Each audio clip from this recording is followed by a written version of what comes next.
श्रीमन्महागणाधिपतये नमः। श्री सरस्वत्यै नमः। श्री गुरुभ्यो नमः। यदारम्भोदरं हन्ति सतां प्रत्युह सम्भवं तदारम्भे दयारम्भं लम्बोदरपदाम्बुजं शारदा शारदां भोजवदना वदनाम्बुजे सर्वदा सर्वदास्माकं सन्निधिं क्रियात्। नमस्तस्मै भगवते नारदाय महात्मने कामक्रोधविहीनाय ऋषीणां प्रवराय च। गुरुर्ब्रह्मा गुरुर्विष्णुः गुरुर्देवो महेश्वरः गुरु साक्षात् परं ब्रह्म तस्मै श्री गुरवे नमः।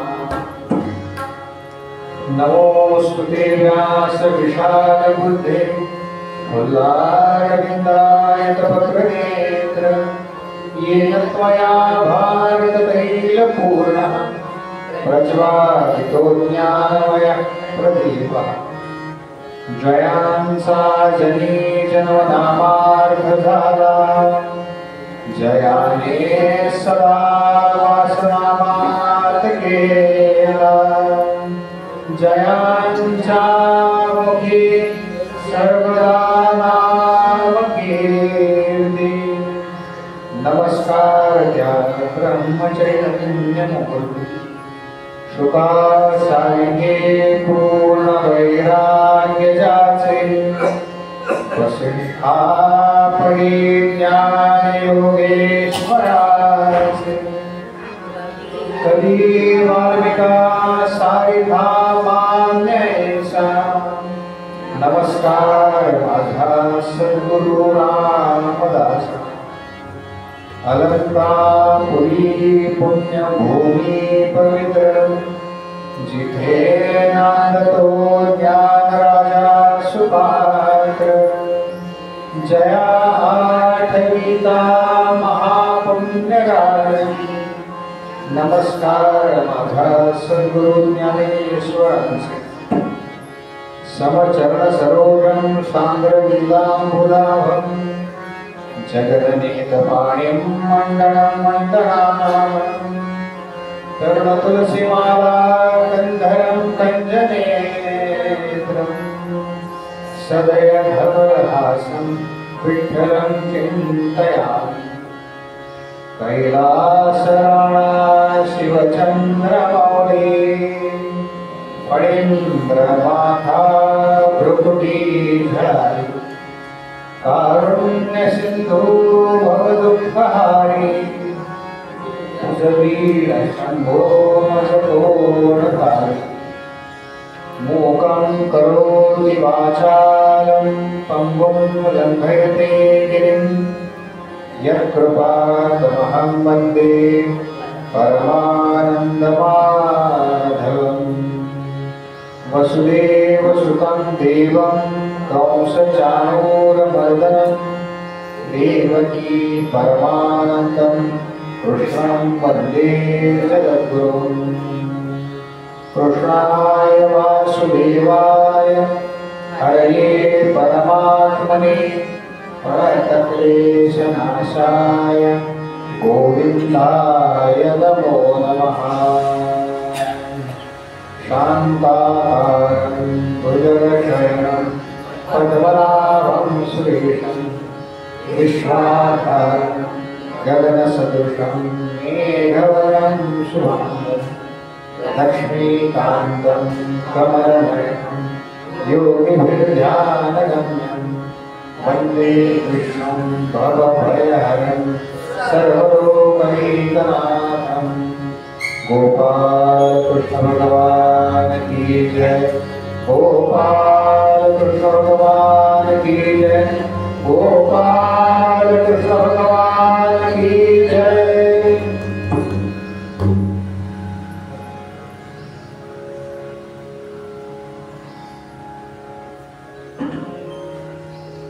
जयांचा जनी जन्म नामार्थ झाला जयाने सदा वास नामात केला। बरं का, जयांनी सदा वास नामात केला आणि जयांनी सदा वासना मात केला। हे फार महत्वाचं आहे बरं का। आज जे आपण ऐकणार आहोत ना ते याच्याकरता भगवंतांचा आणि रुक्मिणी मातेचा संवाद आहे। काय ताकद असेल त्याच्यामध्ये, आपल्यासारखं नाही चौकात उभं राहिलं आणि डाटा ट्रान्सफर या कानातल्या गोष्टी त्या कानात। जयाने सदा वासना मात केला बरं का।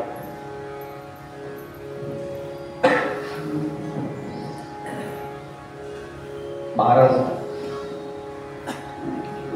मी आपल्याला सांगितलं संतांच्या भगवंतांच्या 3 प्रकारच्या मूर्ती असतात।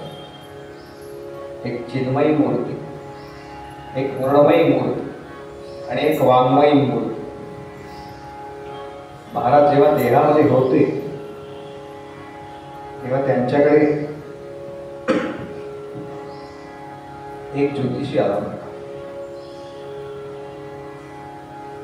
आणि म्हणाला, महाराज फार मोठे ज्योतिषी होते बरं का। म्हणाला, महाराज मला तुमची पत्रिका बघायची। आपल्याला असतं ना कोणाला तरी एकदा दाखवावी। मी सांगितलं तुम्हाला पत्रिका कशी पाहायची असते, आठवत असेल ना बघा। मोठा बोर्ड लावायचा, सारखं त्या पत्रिकेकडे पाहायचं, जो आलाय त्याच्याकडे पाहायचं नाही बरं का, लक्षात ठेवा। नाहीतर युट्यूबवर अवेलेबल आहे बरं का, बघा नाही पत्रिकेचा एपिसोड काढायचा। म्हणाला, महाराजांची पत्रिका पाहिली बरं का, महाराजांकडे पाहिलं एकदा। म्हणाला, खरं सांगू का? महाराज म्हणाले, खरंच सांगा, आता काय लपवायचं राहिलंय? रामापासून काय लपलंय का? जे रामाला सगळंच ठाऊक आहे, करता करविता राम। समर्थ म्हणाले ना, आम्ही काय गुणाचे खातो रे, तो राम आम्हाला देतो।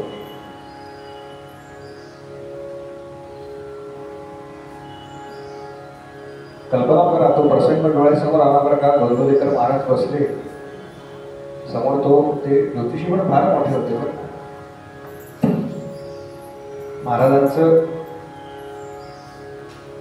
व्यवहारातलं आयुष्य ज्यांना माहिती आहे त्यांना लक्षात येईल काय म्हणतोय. ज्याला आपण सुख असं म्हणतो ना त्यातली एकही गोष्ट महाराजांकडे काहीही नाही बरं का.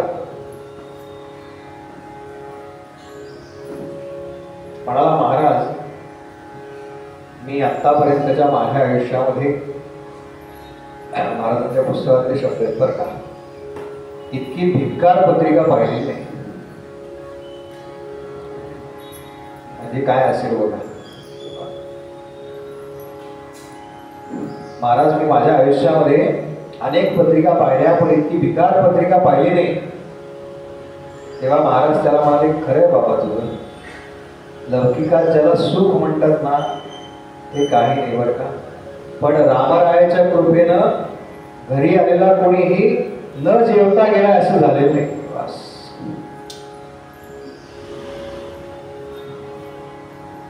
किती द्यावं भगवंतांनी आपल्याला.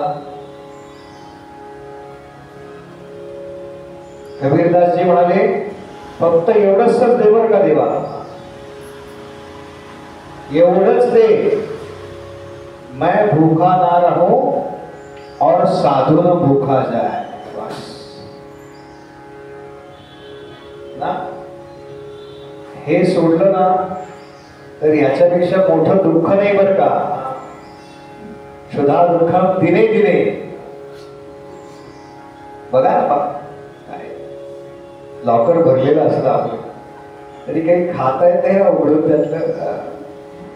आज आल्या म्हणाल्या काय किती घ्यायचं गंमत बरं का. पण मग कशाच्या जोरावरती महाराजांनी केलं, संतांनी हे कशाच्या जोरावरती केले तर केवळ आणि केवळ नामाच्या जोरावरती केलेलं आहे.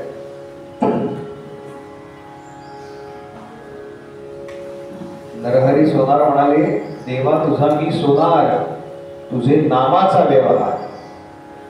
याला फक्त एकच भाषा कळते बरं का, ती म्हणजे नामाची. म्हणून भगवंतांचं गोड नाम मुखाने घेऊ आणि आजच्या कथाभागाकडे वळू. हरि ओम नमो भगवते वासुदेवाय. हरि ओम नमो भगवते वासुदेवाय. हरि ओम नमो भगवते वासुदेवाय.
गोपाल कृष्ण भगवान की जय, गोपाल कृष्ण भगवान की जय, गोपाल कृष्ण भगवान की जय।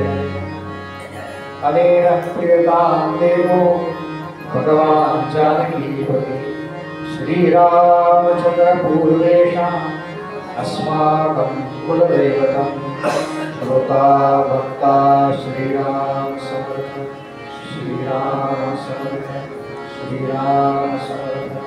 जय जय रघुवीर समर्थ।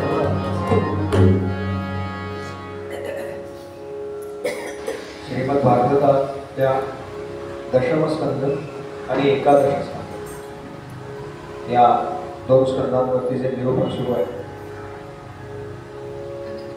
त्या निरूपण श्रवण करण्याकरता उपस्थित सर्व श्रोते साधक सज्जन तत्वचिंतक नामधारक कला उपासक वैदिक याज्ञ कीर्तनकार प्रवचनकार भागवतकार अशा उपस्थित सर्वांच्या हृदयस्थ परमात्म्याला वंदन करतो।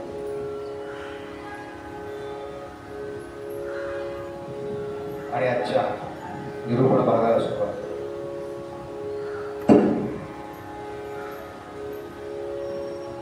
काल आपण पाहिलं की भगवंत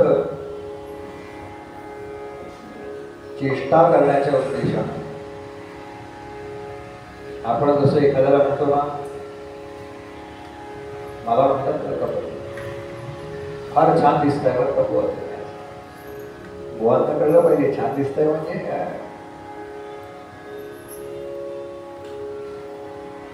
त्या उद्देशाने म्हटलेत बरं का बरोबर। रुक्मिणी मातेशी जो संवाद केलाय ना तो या उद्देशाने बरं का, जरा फिरकी घ्यावी प्रपंचामध्ये असताना, संसारामध्ये असताना आपण अशा फिरक्या घेत असतो बरं का। पण काय आहे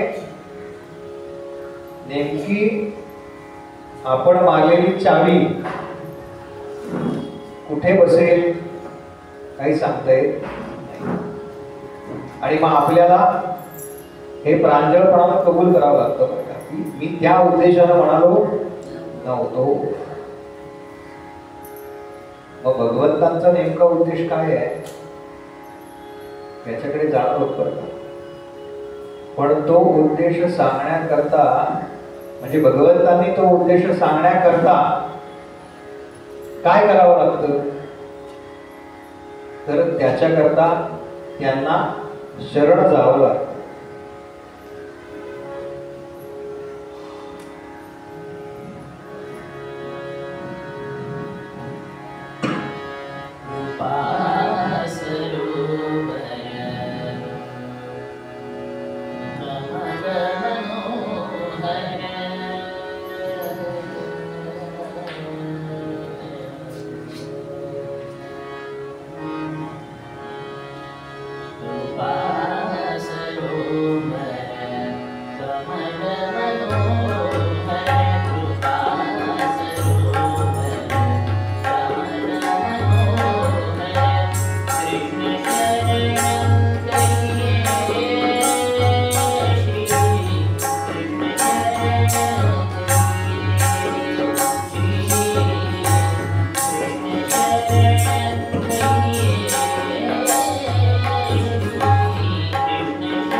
गोपाल कृष्ण भगवान की जय, गोपाल कृष्ण भगवान की जय, गोपाल कृष्ण भगवान की जय।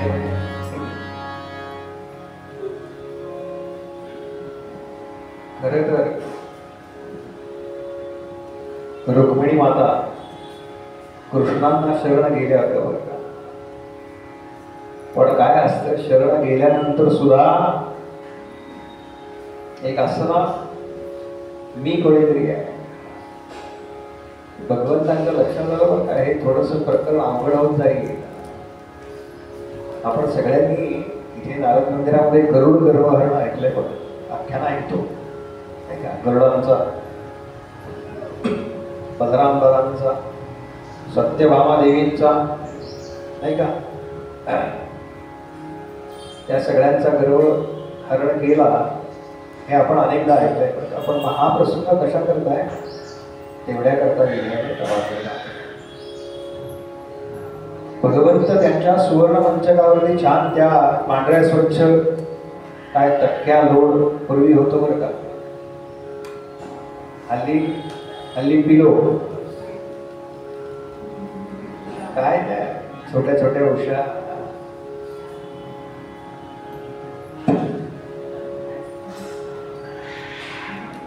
आणि त्या छान पांढऱ्या शुभ्र मंचकावरती छान मऊ चादर घातली, त्याच्यावरती भगवंत छान विश्राम करतात बरं का. आणि माता काय करते, चावरीनं त्या सोन्याची दांडी बरं का, लाकडी नाही, त्याला चांदीचं नक्षीकाम केलेलं आहे त्या सावरीला, असा उल्लेख आहे.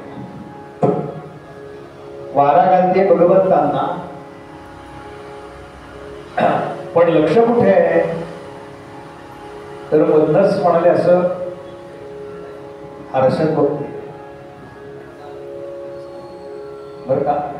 दोनदा पंखा असा असं करायचा, भगवंतांनी काय डोळे भेटले देतो बरं, असं आपला आरशात बघून ते नाही का सारखा असं करतात बघा, काहींना सवय असते.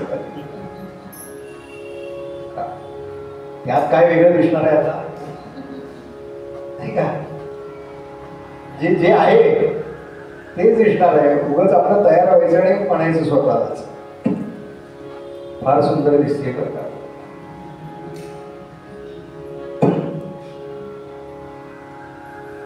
आणि तिच्या मनात काय चाललंय बरं का, तिच्या मनात चाललंय की भगवंतांनी मला वरलं कारण मी जगामध्ये सर्वात सुंदर आहे, उगाच नाही काही माझ्याशी विवाहाला तयार झाले.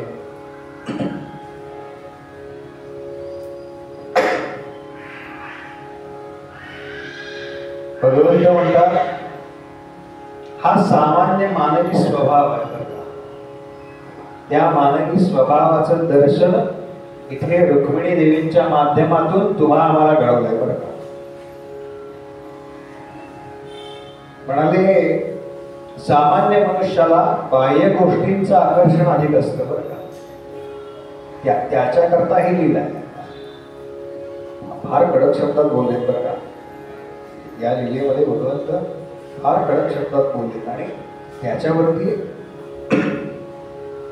ज्या संतांच्या टीका आहेत ना त्या तर अजूनच कडक आहेत बरं का.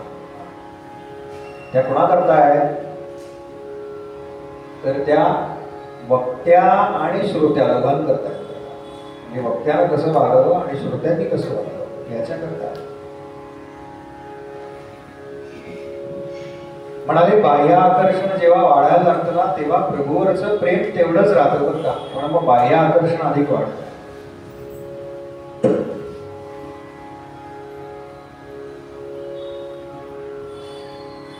संत म्हणतात त्याचा भगवंतांवरती ठाम विश्वास नसतो बरं का. पण मग हे का करतो आपण? नाही का, मंदिरात जाणं, स्तोत्र म्हणणं, आरत्या करणं, हे का करायला लागतो? तर म्हणाले बाकीचे 4 लोक करतात ना म्हणून मी. त्याला दाखवायचं असतं ना मी भक्त आहे. काय बघा ना, या मंदिरात जातील, त्या मंदिरात जातील, नाही का, निवडणुका आल्या की जाणं काय घालतात, आहे की ना, ते टी शर्टच्या वरनं घालायचं असतं का तेही माहिती नाही बरं का.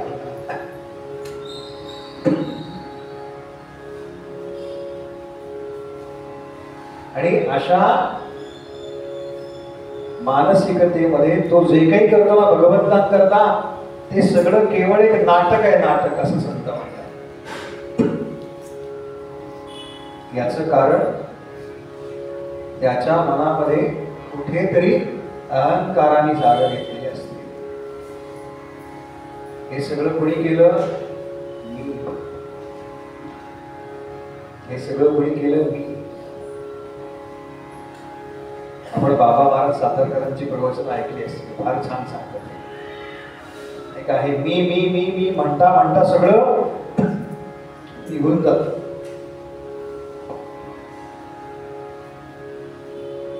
आणि मग हळूहळू भगवंतांवरती तू जे प्रेम करत असतो ना, ते त्याच्या तो जी सेवा करतोय त्या सेवेमधून मिळणाऱ्या भोगांवरती अधिक प्रेम सुरू होतं बरं का. आज थोडा तत्वज्ञानाचा भाग आहे. त्या भोगांवरती अधिक प्रेम सुरू होतं. आणि एकदा का तो भोगामधला भाव संपला की त्याचं प्रभूवरचं प्रेम सुद्धा कमी होतं. आम्ही सारखं तपासून पाहायला पाहिजे बरं का. काल साखर भात होता म्हणून आम्ही गेलो होतो का आज पेढे म्हणून आलोय का जातोय आम्ही मंदिरात? सारखं तपासून पाहायला पाहिजे आपल्याला. का करतोय मी हे? का करतोय? का करतोय?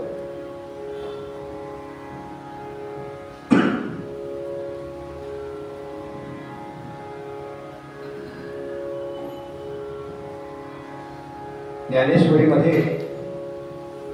ज्ञानदेवांनी अशा भक्ताला, माऊली फार कठोर आहेत बरं का, मला प्रेमळ वगैरे आहेतच बरं का, पण काय असतं, संत बोलताना स्पष्ट बोलतात, त्यामुळे आपल्याला ते फार कडू वाटतं. कारण ते आपल्या हिताचं आहे हेच आपल्याला कळत नाही. ज्ञानेश्वरीमध्ये माऊली अशा भक्ताला व्यभिचारी भक्त असं म्हणतात. काय काय जबरदस्त वापरला शब्द माऊली. म्हणाले स्वतःच्या फायद्याकरता हा काय करतो? सोमवारी महादेवाला जाईल, मंगळवारी देवीला, बुधवारी अजून एखाद्या पीराला जाऊन पूजन.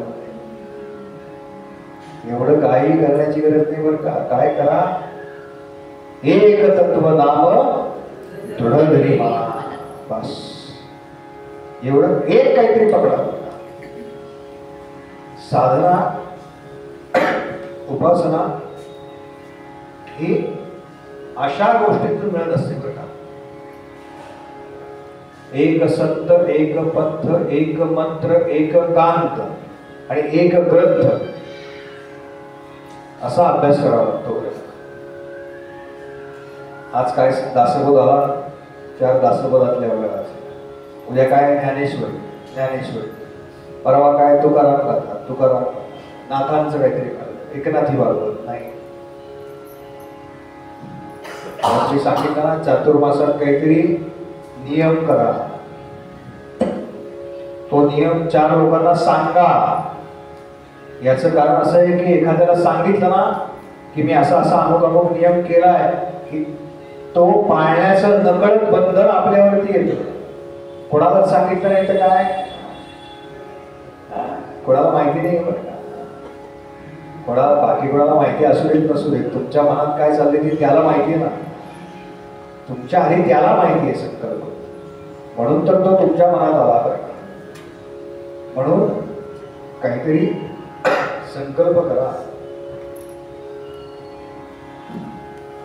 आणि जो खरा भक्त आहे ना त्या भक्ताचा किंचित सुद्धा अधिक अहंकार भगवंतांना मान्य होत नाही, खपत नाही त्यांना असं. आणि मग ते काय करतात, ते त्याला लगेच सावध करतात बरं का. आपल्याला येतो ना असा अनुभव, कोणीतरी पटकन काहीतरी बोलतं आणि अरे बापरे याला कसं कळलं होतं ना आयुष्यामध्ये, याला कसं कळलं, याला कसं कळलं, म्हणजे याची रचना त्यानं केलेली असते, ही रचना आहे त्याची.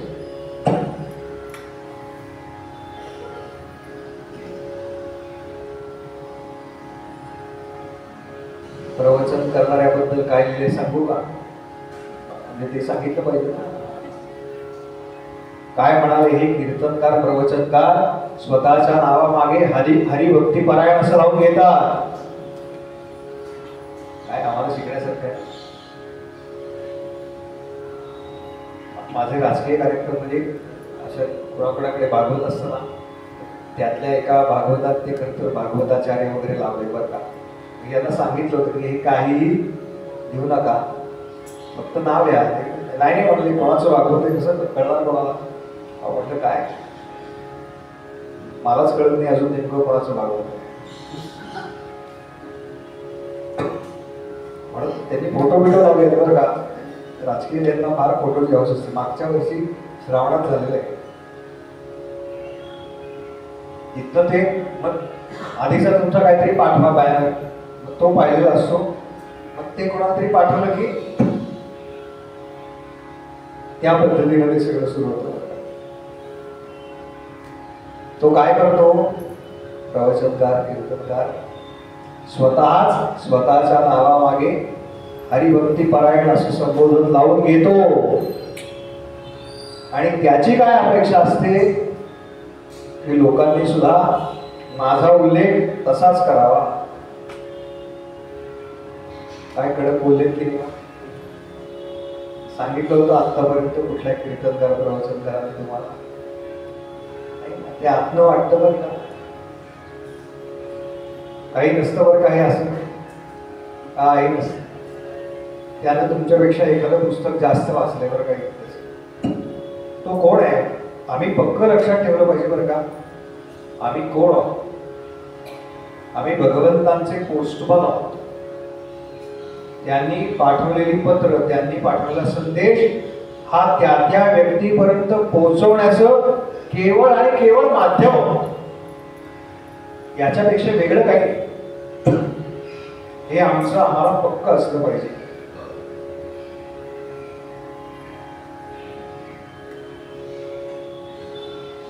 म्हणाले असं जर म्हणला नाही एखादा तर मग त्या कीर्तनकार प्रवचनकाराचा अहंकार काय दुखावतो. मी ग्रंथातलं सांगतो बरं का. ग्रंथात खोटं लिहितील का? ग्रंथात खोटं नाही.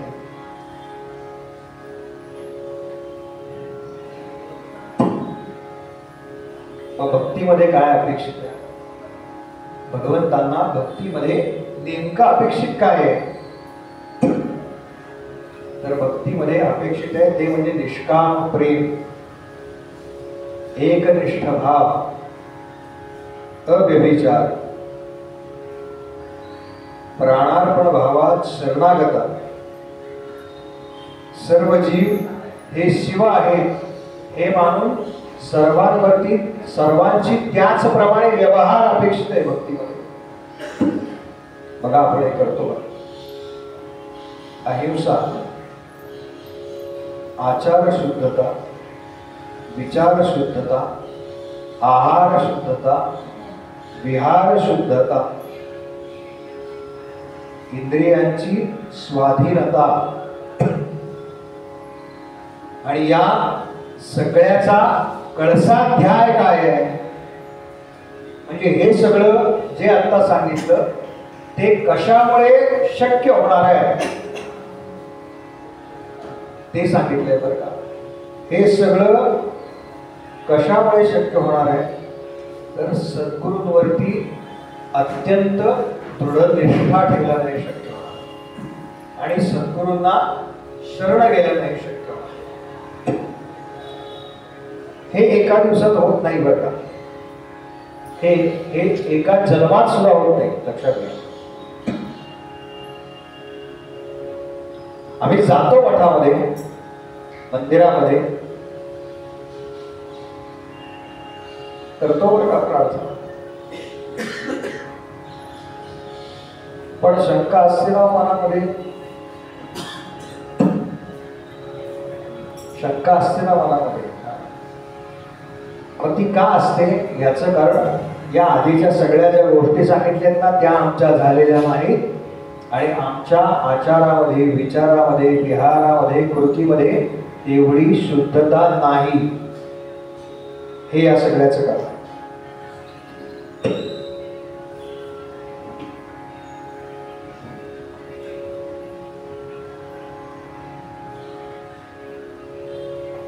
पण तरी सुद्धा दास नारायण महाराज असं म्हणतात की संत कसे असतात, संत हे कृपाळू असतात बरं का, दयावान असतात. त्यांना दिसत असतं बरं का हा खोटं नाटक करतोय. संतांपासून लपून राहिले असं काहीही नाही. संत म्हणजेच सद्गुरू बरं, त्यांच्यापासून लपून राहिले असं काहीही नाही. तरी सुद्धा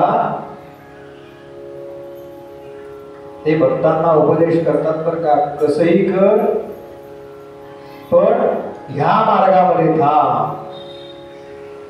लक्षात घ्या, या मार्गामध्ये थांबल्यानंतरच हळूहळू मनाची शुद्धता होते, मग चित्ताची शुद्धता होते, बुद्धीची शुद्धता होते आणि या एक एक गोष्टी शुद्ध झाल्यानंतर अहंकार नावाचा जो आपला मित्र आहे तो थोडासा आपल्यापासून लांब जातो. थोडासा आपल्यापासून लांब जातो. तो केव्हा जातो, जेव्हा आपल्यामध्ये समर्पणाची भावना निर्माण होते. नाही का, आपण दरवेळेला विचारतो ना, सरकार काय करणार आहे आमच्याकरता, हे सरकार काय करणार आहे आमच्याकरता. याच्यापेक्षा उलटा विचार करा की मी देशाकरता काय करतो, मी काय करू शकतो देशाकरता, मी माझा वेळ समर्पण करू शकतो का, मी देशाकरता काही आर्थिक, देशाकरता म्हणजे एखाद्याच्या शिक्षणाकरता, देशाकरता म्हणजे अगदी काही वेगळं केलं पाहिजे असं काही, मी माझा वेळ देऊ शकतो का, माझ्यामध्ये चांगले गुण जे आहेत ते मी समाजाच्या कार्याकरता वापरू शकतो का.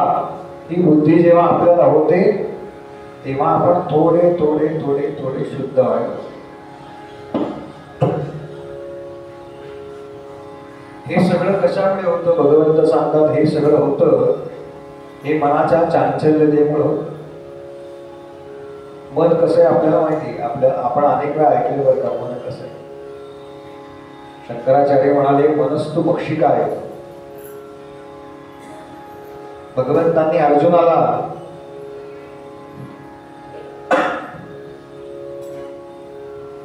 गीतेमध्ये उपदेश केला बरं का.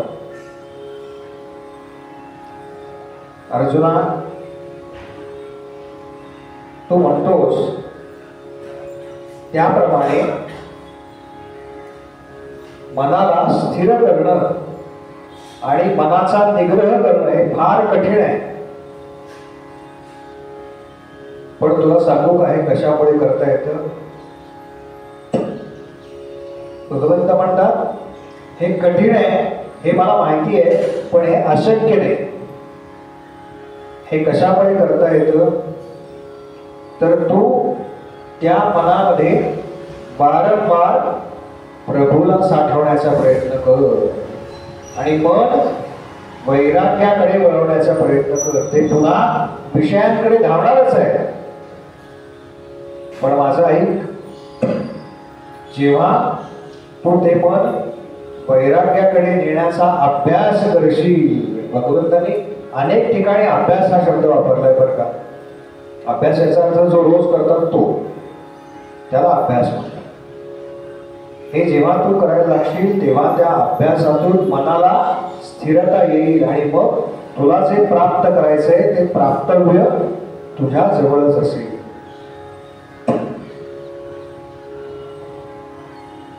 रुक्मिणी देवींची अवस्था अगदी तशीच झालेली आहे. मनामध्ये चंचलता निर्माण झाली आणि आज त्यांचं मन त्या आरशातल्या रूपामध्ये गुंतलं बरं का, सौंदर्यामध्ये गुंतलं.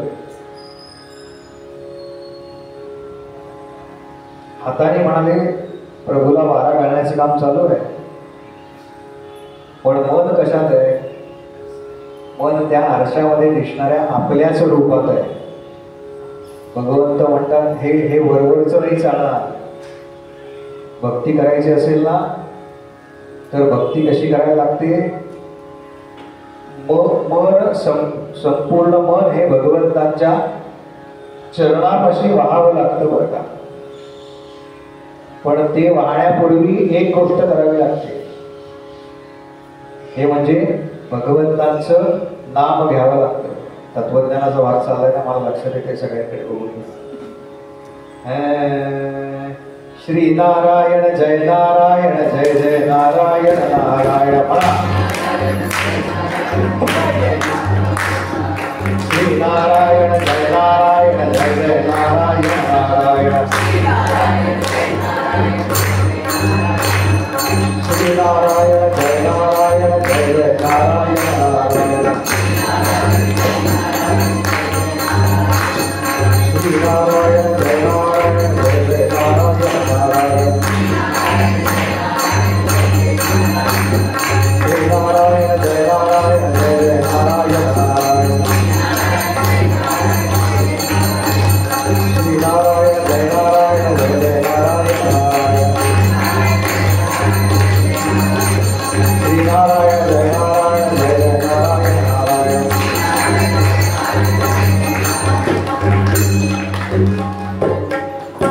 गोपाल कृष्ण भगवान की जय. गोपाल कृष्ण भगवान की जय. गोपाल कृष्ण भगवान की जय.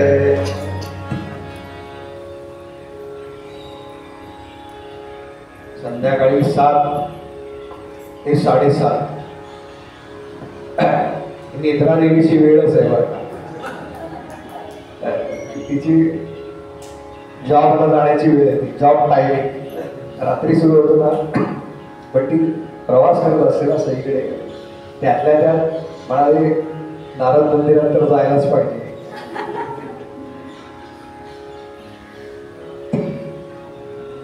भगवंत म्हणाले रुक्मिणीला, काय करू रुक्मिणी, तू माझ्यासारख्याला वरलंस, माझ्यासारख्याची अपेक्षा केलीस, काय आहे माझ्यात?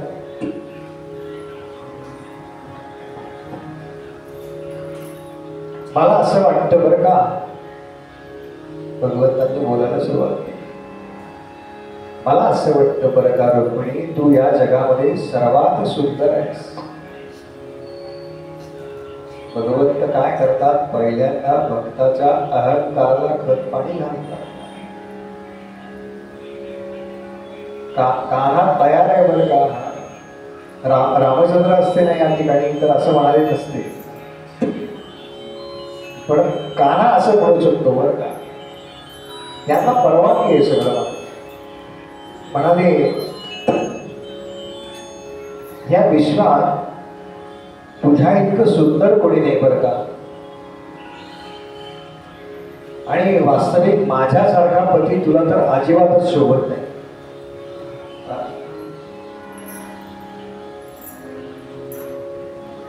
मला निवडण्यामध्ये तू चूकच केलीस बरं का, तू चूकच केलीस.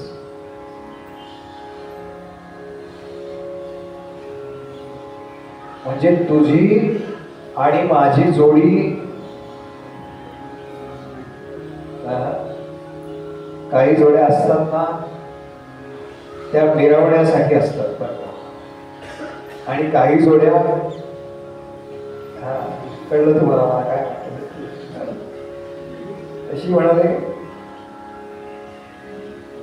अगं मुळात तू एक राजकन्या, राजवाड्यात वाढलेस, सुखात वाढलेस, पण मी कोण आहे? मी एक साधा गवळ्याचा पोर. बघा गंमत कशी असते बरं का. आपण तो ते कोडं सगळ्यांनी ऐकलं असेल बरं का. एक रेष असते, ती रेष न पुसता तिला छोटी करायचं असतं. मग काय करायला लागतं, तर त्या रेषेच्या शेजारी एक मोठी रेष काढायला लागते. भगवंत तेच करतायत बरं का. आता काय काय करतायत हे कळलं पाहिजे. भगवंत त्यात खरी गंमत आहे बरं का. त्यात खरी गंमत. भगवंतांनी तिची रेष छोटी करण्याकरता आपली रेष मोठी करायला सुरुवात केली. खरं तर भक्तांनी हे करायला पाहिजे बरं का. भगवंता मला काही कळत नाही रे, काही कळत नाही असं म्हटलं की कळण्याची व्यवस्था, त्याचा जो मार्ग असतो ना तो भगवंत उघडा करतात आणि त्या मार्गाला सद्गुरू असं नाव आहे. त्या मार्गाचं नाव सद्गुरू आहे.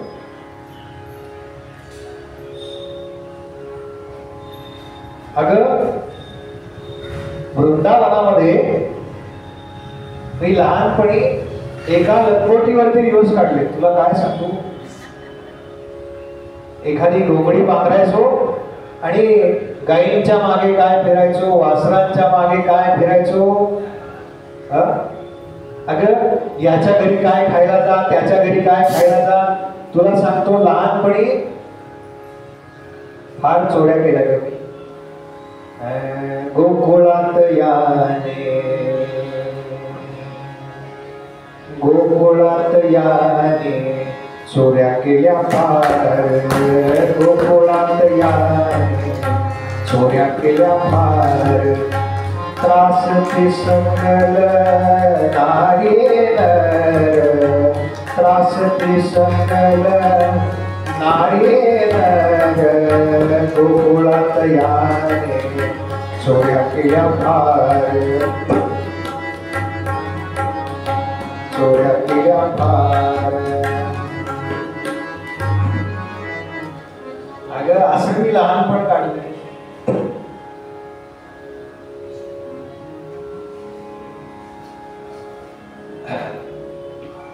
गुरं राखली, गुरं राखली. आणि सांगू का तुला अजून, तू किती गोरी पान आहेस ग, तू किती गोरी पान आहेस. आणि मी काळा. मी काय काळा सावळा आहे म्हणाले साहेब. तू तू कसं काय मला वरलस हेच मला कळत नाही.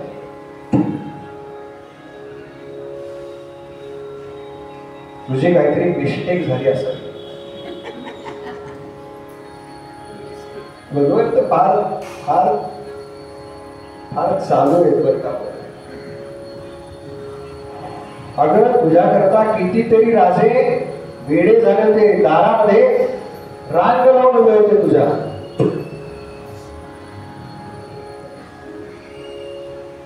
तू फक्त एकदा त्यांच्याकडे पाहावंस म्हणून काय काय नजराने घेऊन येत होते तुझ्या दरबारी.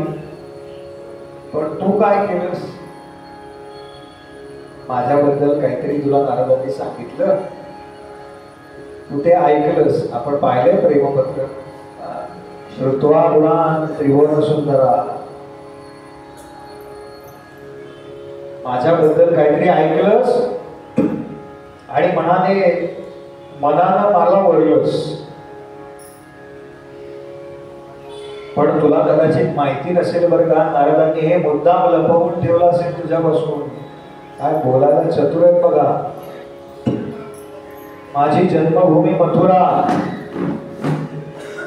आपण म्हणतो की नाही पाना, जन्मोनी मथुरेस. माझी जन्मभूमी म्हणाले मथुरा.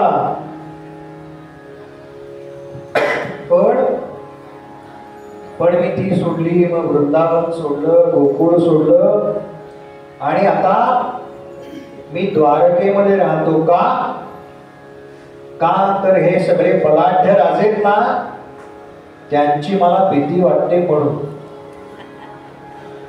शब्द वापरले, मला भीती वाटते म्हणून.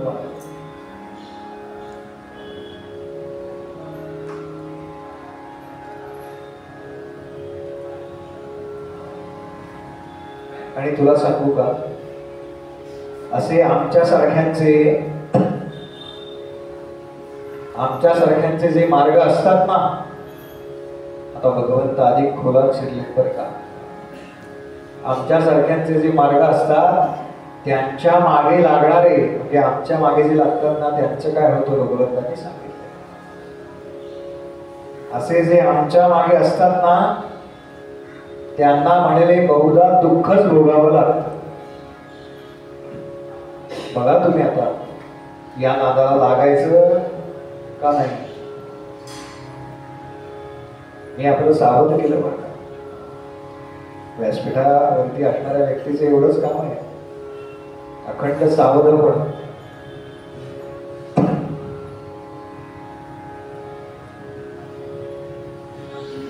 कारण सांगतो तुला, तसं म्हणायला गेलं तर मी काही राजा नाही, त्याच्यामुळे माझ्याकडे काही धन नाही.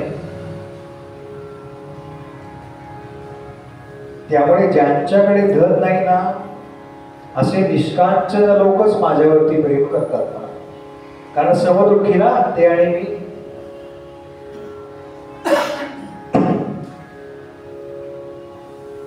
तू काय पाहिलंस का विवाह करताना? तू काय पाहिलंस विवाहामध्ये? काय पाहता तर कुळ काय आहे, किती ऐश्वर्य आहे, कुठल्या गोत्राचा आहे, भविष्यामध्ये याच्याकडे काही जमा असणार आहे का नाही, थोडक्यात बँक बॅलन्स किती हे पाहता. फ्लॅट आहे का, कोणत्या मुलीचं लग्न आली लवकर नंतर सांगू का, मुलाबद्दल ती माहिती वाचते. याला आई वडील नाही, नातेवाईक नाही, चांगला आहे मला. सध्याची परिस्थिती आहे बरं का.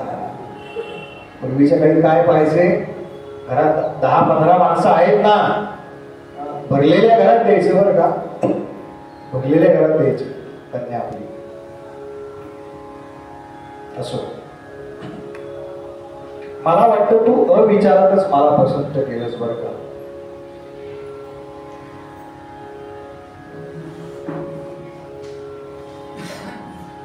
असं बरंच सांगितलंय बरं का भगवंतांनी स्वतःबद्दल. आणि म्हणाले, मी या सगळ्या कर्मामध्ये किती उदासीन आहे का, किती उदासीन आहे.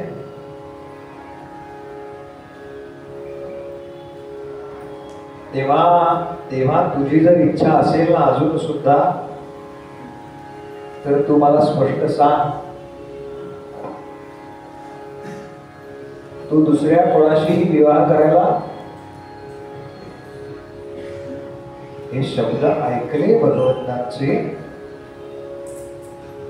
आणि ती त्या पलंगावरती बसली होती ना, भगवंत छान आडवे पडले बरं का. पलंगाला टेकून बसली आहे पाठीमागच्या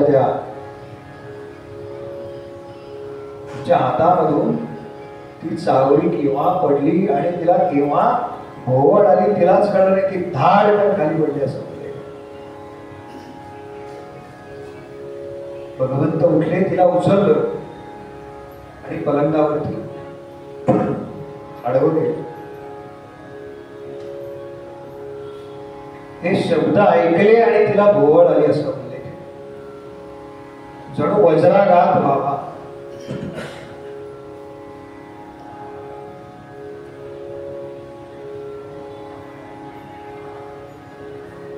रुक्मिणी कशी आहे? रुक्मिणी वर्णन असं आहे, ती भक्त आहे पण बुद्धिमान भक्त आहे.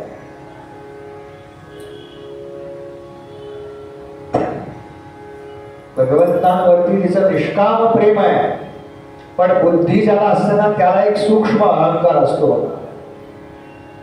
मी स्वामी विवेकानंदांचं आपल्याला सांगितलं. स्वामी विवेकानंद जेव्हा पहिल्यांदा रामकृष्णांना भेटायला गेले, स्वामी विवेकानंद आणि रामकृष्ण ही एकमेव जोडी अशी आहे बरं का, जिथे शिष्यानं गुरुच्या परीक्षा पाहिल्या. बाकी बहुतेक तुम्ही चरित्र काढून बघा, गुरुनी शिष्याच्या परीक्षा पाहिल्या. भेटायला गेले आणि म्हणाले, अरे काय किती दिवस झाले मी तुझी वाट पाहतोय. परमहंस म्हणाले. स्वामीजी म्हणाले, हा तुम्हा गोवा लोकांची ही स्टाईलच आहे म्हणाले, कोणी आला की त्याला म्हणायचं तुझी वाट पाहतोय. चांगला धंदा आहे म्हणाले. तरी तर फार शिकलेले होते ना. हा शिक्षणाचा परिणाम आहे बरं का. शिक्षण वाईट आहे असं म्हणत नाही बरं का मी, पण त्यानं जो भक्ती मार्गामध्ये अडथळा निर्माण होतो ना, मला त्याच्याबद्दल बोलायचं.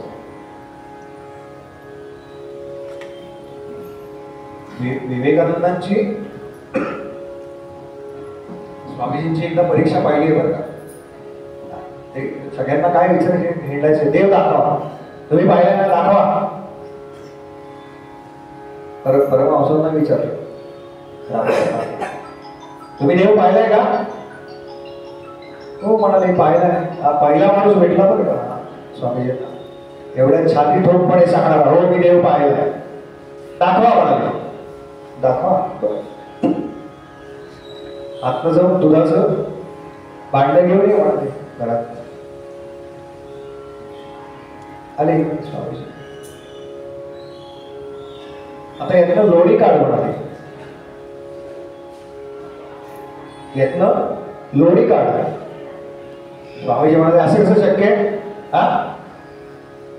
त्याला पहिल्यांदा दही लावावं लागतं, मग ते स्थिर ठेवावं लागतं एक दिवसभर, मग त्याला घुसळावं लागतं आणि ते घुसळल्यानंतर लोणी बाहेर येते. रामकृष्ण म्हणाले, मला हेच सांगायचंय, त्याच्यात लोणी आहे ना, पण आत्ता दिसत नाही ना. तसंच आहे, तुला साधने करता आधी स्थिर बसावं लागेल, चित्तशुद्धी करावी लागेल, मंथन करावं लागेल आणि त्या मंथनाचा परिपाक म्हणून ते दर्शन आहे बरं का. काली मातेशी गप्पा मारायचो असा उल्लेख आहे. त्यांना काय अवघड होतं बरं का. स्वामी विवेकानंदांना सांगितलं होतं, जा आज जा आणि मातेला मला नोकरी दे. माहिती आहे आपलं सगळ्यांना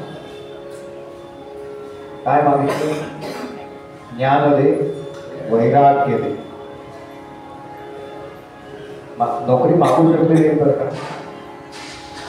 तेव्हा त्यांना कळलं बरं का, काय ताकद आहे सद्गुरु तत्वामध्ये, काय ताकद आहे सद्गुरु तत्वामध्ये.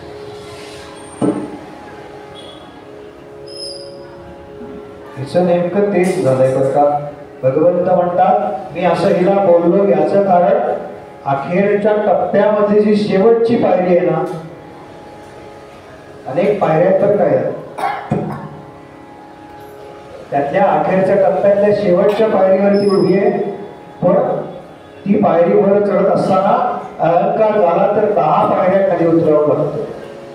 ते व्हायला नको म्हणून भगवंत त्याची चित्तशुद्धी करतात.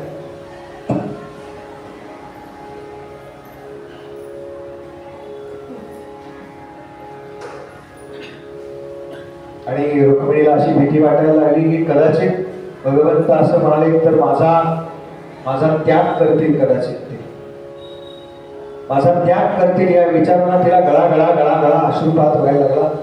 भगवंतांच्या लक्षात आलं बरं का, आपण उगाळलेली मात्रा लागू पडलेली आहे. रुक्मिणीला घट्ट आलिंगन दिलं. असं सांगतात की तिथे भगवंतांनी तिला चतुर्भुज रूपामध्ये दर्शन दिलेलं आहे. गोपाल कृष्ण भगवान की जय, गोपाल कृष्ण भगवान की जय, गोपाल कृष्ण भगवान की जय.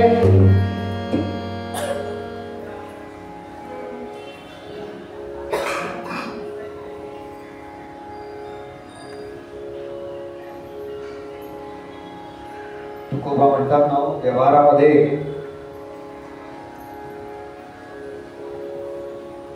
आमच्या हातून एखादं पातक घडलं तर त्या पातकाच्या काय यातना आहेत हे आम्हाला कुठे कळेल? तर त्या यातना ज्या भोगायला लागतात हे आम्हाला ह्या पुराणांमधून कळेल.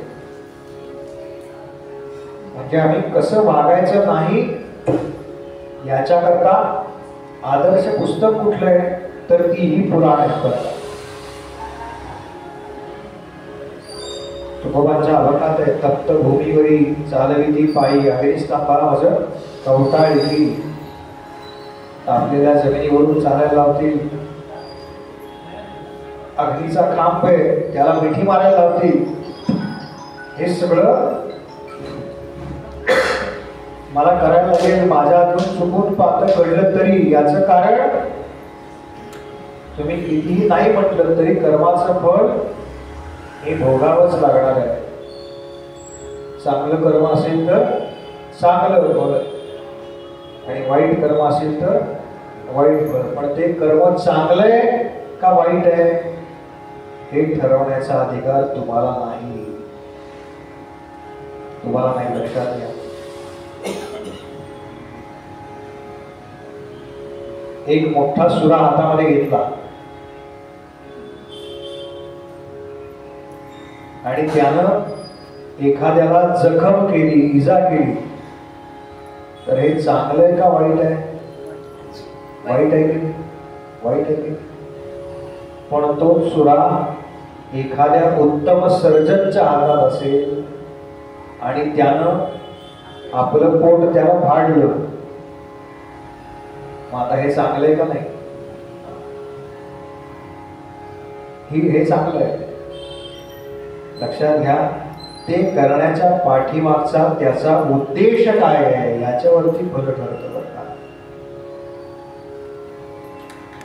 अष्टादश पुराणेषु व्यासस्य वचनद्वयम् परोपकाराय पुण्याय पापाय परपीडनम्. बस, पाप आणि पुण्य कसं ओळखायचं? परोपकाराय पुण्याय पापाय परपीडनम्. मी केलेली एखादी कृती ही दुसऱ्या कोणाच्या उपयोगात येत असेल तर ती माझ्या पुण्याच्या अकाउंट मध्ये जमा होणार आहे. आणि मी केलेली एखादी कृती जर दुसऱ्याच्या प्रगतीच्या आड येत असेल, चांगल्याच्या आड येत असेल, तर ते माझ्या पापाच्या अकाउंट मध्ये जमा होणार आहे. कर्माचा सिद्धांत नावाचं पुस्तक आहे हरिभाई ठक्करांचं, मराठी उपलब्ध आहे. आपण सगळ्यांनी ते जरूर वाचा. ज्यांनी आधी वाचलं असेल त्यांनी जरा रिव्हिजन म्हणून वाचा, म्हणजे त्यात कळतं बरं का कसं काय कर्म फिरून. कर्म विभाग सिद्धांत आहे आपल्याकडे, लक्षात ठेवा. कर्म विभाग सिद्धांत याचा अर्थ काय? कर्माचं फळ हे ज्याचं त्यालाच भोगून संपवावं लागतं. आपल्याकडे पुनर्जन्म वगैरे कल्पना किंवा संकल्पना ही जर नसती तर नाही का आपण म्हणतो ना की काय ते एवढं असं वेडं वाकडं करतायत तरी तेवढं छान चाललंय त्यांचं आयुष्य, आणि आमच्या वाट्याला आपलं काहीतरी मनात वाचने पूर्व संचित केले तयासारखे भोगणे प्राप्त झाले. बस. आणि भगवंतांनी त्यांचं सगळं बोलणं रुक्मिणी मातेला ऐकवलं आणि रुक्मिणी माता भोवळीवर पडल्या, काही क्षणांनी शुद्धीवरती आल्या आणि त्यांच्या लक्षात आलं बरं का की लक्षात आलं म्हणण्यापेक्षा त्यांचा अभिमान जो होता ना तो उतरला.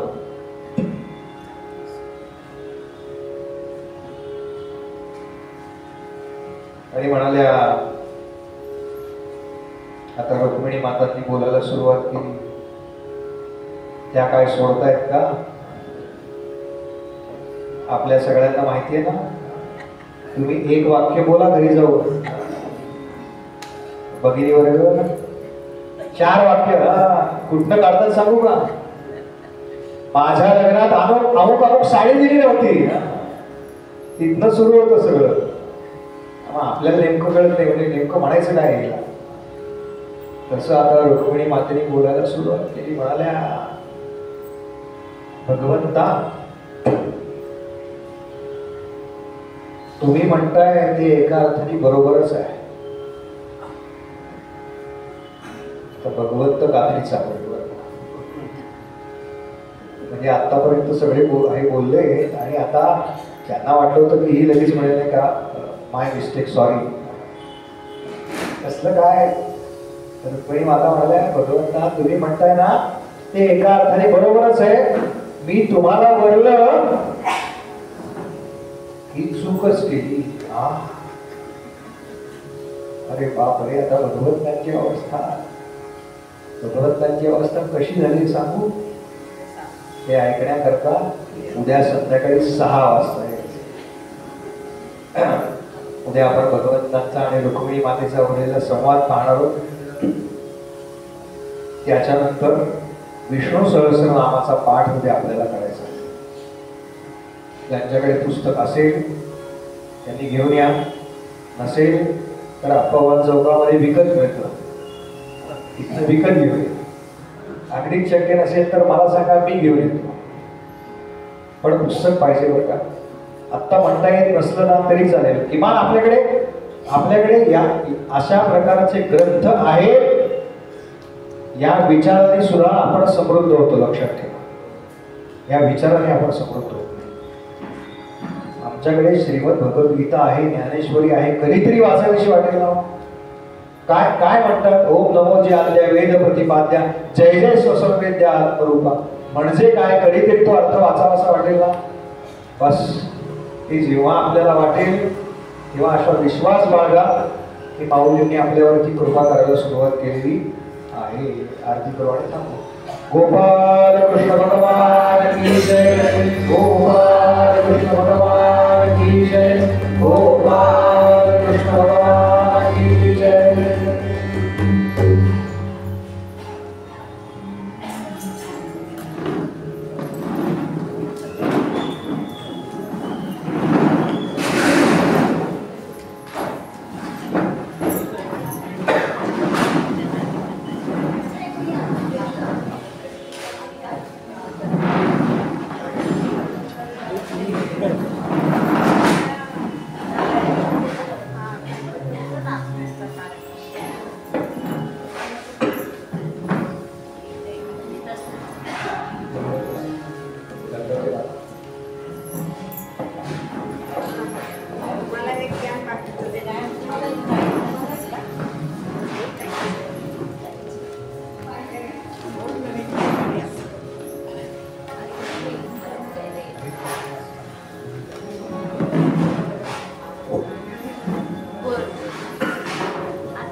उद्या जाताना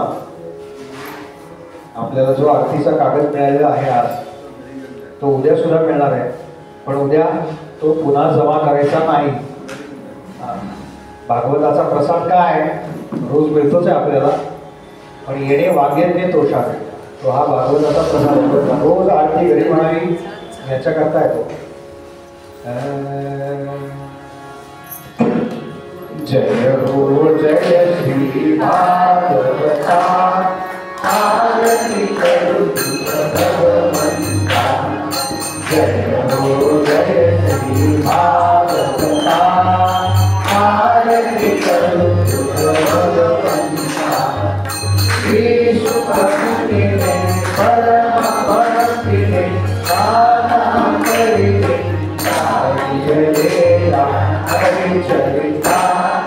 आरती करू भगवंता.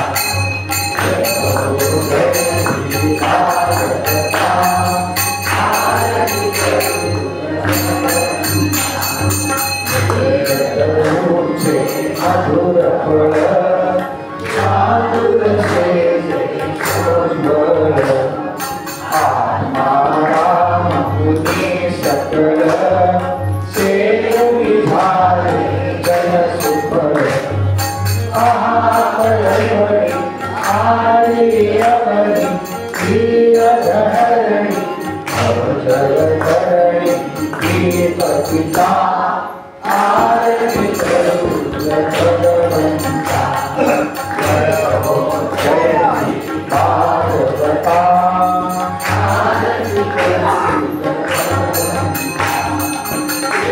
तेरा सांची वाणी सार्थक हरि गुण गाऊ शास्त्र पुराणे मुकुटमणि परम प्रेमामृत जननी सहज सेविता भाविक भक्ता उदार दाता तत्परता वेदांता आरती करू भगवंता जय हो जय श्री भागवता आरती करू मानस गीत द्वादश सोपाने युक्त निर्मल भक्ति जले परित हरे हरि हम सचित लोक सुख हरे संत कुले सेनु निर्मले हरपते रस गीता आरती करू भगवंता जय हो जय श्री भागवता आरती करू भगवंता अपार महिमा ग्रंथाचा बदलेला थोरा साचा स्वार्थी कीर्तनकाराचा देवा कविवर संतांचा संबोधाचा स्वयं प्रभेचा वादशकरीचा हरिमंतरीचा क्रमहर्ता आरती करू भगवंता जय हो जय श्री भागवता आरती करू